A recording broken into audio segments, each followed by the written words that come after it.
Model, സാമൂഹിക പ്രവർത്തക എന്ന നിലകളിൽ ശ്രദ്ധേയയായ വ്യക്തിയാണ് കനി കുസൃതി. കേരളത്തിലെ പ്രമുഖ സാംസ്കാരിക പ്രവർത്തകരായ മൈത്രേയൻ, ജയശ്രീ എന്നിവരുടെ മക്കളാണ് കനി. 2009 പുറത്തിറങ്ങിയ കേരള കഫേ എന്ന ചിത്രത്തിലൂടെയാണ് കനി മലയാള സിനിമയിലേക്ക് എത്തുന്നത്. അതിനുശേഷം കോക്ടെയിൽ, കർമ്മയോഗി, ശിഖാമണി തുടങ്ങിയ ചിത്രങ്ങളിൽ ശ്രദ്ധേയയായ കഥാപാത്രങ്ങളെ അവതരിപ്പിച്ചു. 2019 പുറത്തിറങ്ങിയ ബിരിയാണി എന്ന ചിത്രത്തിലെ അഭിനയം കനിയുടെ കരിയറിലെ ഏറ്റവും വഴിത്തിരിവായിരുന്നു. ഏറെ വിവാദങ്ങൾ സൃഷ്ടിച്ച സിനിമയായിരുന്നു അത്. അഭിപ്രായങ്ങളും കാഴ്ചപ്പാടുകളും തുറന്നു പറയുന്നതിന്റെ പേരിൽ പലതവണ വിമർശിക്കപ്പെട്ടവരാണ് കനിയുടെ മാതാപിതാക്കൾ. മൈത്രേയനെ കോളേജ് കാലം മുതലേ പരിചയമുള്ള വ്യക്തിയാണ് സംവിധായകനും നടനുമായ ആലപ്പി അഷ്റഫ്. ഇപ്പോഴിതാ ഇവരുടെ കുടുംബത്തെക്കുറിച്ച് അഷ്റഫ് പറഞ്ഞ കാര്യങ്ങളാണ് ശ്രദ്ധ നേടുന്നത്. ഭൂരിപക്ഷത്തിന്റെ വാക്കുകൾക്ക് വിധേയപ്പെടുന്നുവെങ്കിൽ അതൊരു ഭീരുത്വമാണ്. അന്യരുടെ വാക്കുകളും ചിന്തകളും പ്രവൃത്തികളും ഒക്കെ അന്ധമായി അനുകരിക്കുന്നവർ അടിമത്തത്തിൽ ജീവിക്കുന്നവരാണെന്നും മൈത്രേയനെയും അദ്ദേഹത്തിന്റെ കാഴ്ചപ്പാടുകളെയും കുറിച്ച് സംസാരിക്കവേ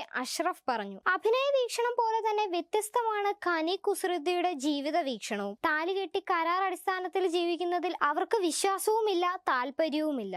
അവർ ഇഷ്ടപ്പെടുന്നവരോടായാലും അവരെ ഇഷ്ടപ്പെടുന്നവരോടായാലും തന്റെ ഈ നിലപാട് ആദ്യമേ തന്നെ കനി തുറന്നു പറയാറുണ്ട്. ലിവിംഗ് ടുഗദറായി ജീവിച്ചാലും ഒരു കുട്ടിയെ പ്രസവിക്കാൻ അവർ തയ്യാറല്ല. കുഞ്ഞു വേണമെന്ന ഭാവിയിൽ തോന്നൽ ഉണ്ടായാലോ എന്ന് കരുതി അതിനുള്ള മുൻകരുതലായി അവരുടെ അണ്ഡം ശീതീകരിച്ച് സൂക്ഷിക്കാനുള്ള ഏർപ്പാട് ചെയ്തു കഴിഞ്ഞു. ഭാവിയിൽ തനിക്കത് ആവശ്യമില്ലെങ്കിൽ കുട്ടികളില്ലാതെ വിഷമിക്കുന്നവർക്ക് അത് ദാനം ചെയ്യാനും കനി തയ്യാറാണ്. ഇത്രത്തോളം ദീർഘവീക്ഷണമുള്ള ഒരു മലയാള നടിയെ കുറിച്ച് നാം ഇതിനു മുമ്പ് കേട്ടിട്ടുമില്ല, കണ്ടിട്ടുമില്ല. ലിവിംഗ് ടുഗദറിൽ ജീവിച്ചാൽ പരസ്പരം മടുപ്പ് തോന്നിയാലോ, ഈ ബന്ധം വേണ്ട എന്ന് തോന്നിയാലോ എപ്പോൾ വേണമെങ്കിലും ഉപാധികളില്ലാതെ പിന്മാറാമെന്നും അതിനേക്കാൾ മെച്ചപ്പെട്ട ബന്ധം വേണമെന്ന് തോന്നിയാൽ സ്വീകരിക്കാനും സാധിക്കുമല്ലോ എന്നാണ് കനി പറയുന്നത്. കരിയർ മെച്ചപ്പെടുത്തുന്നതിന്റെ ഭാഗമായിട്ടാവണം അവർ ഇപ്പോൾ ഗോവയിലാണ് താമസിക്കുന്നത്. കനി കുസൃതി സ്വയം പറക്കാൻ പ്രാപ്തയായപ്പോൾ, പ്രായപൂർത്തിയായപ്പോൾ അവളെ സ്വതന്ത്രമായി ജീവിക്കാൻ മാതാപിതാക്കളായ മൈത്രേയനും ജയശ്രീയും അനുവദിച്ചു. പിന്നാലെ ഇരുവരും അവരുടെ ലിവിംഗ് ടുഗദർ ബന്ധവും പിരിച്ചുവിട്ടു. എന്നാൽ ഇവർ മൂന്നുപേരും വ്യക്തിപരമായി നല്ല സൗഹൃദം പുലർത്തുന്നുമുണ്ട്.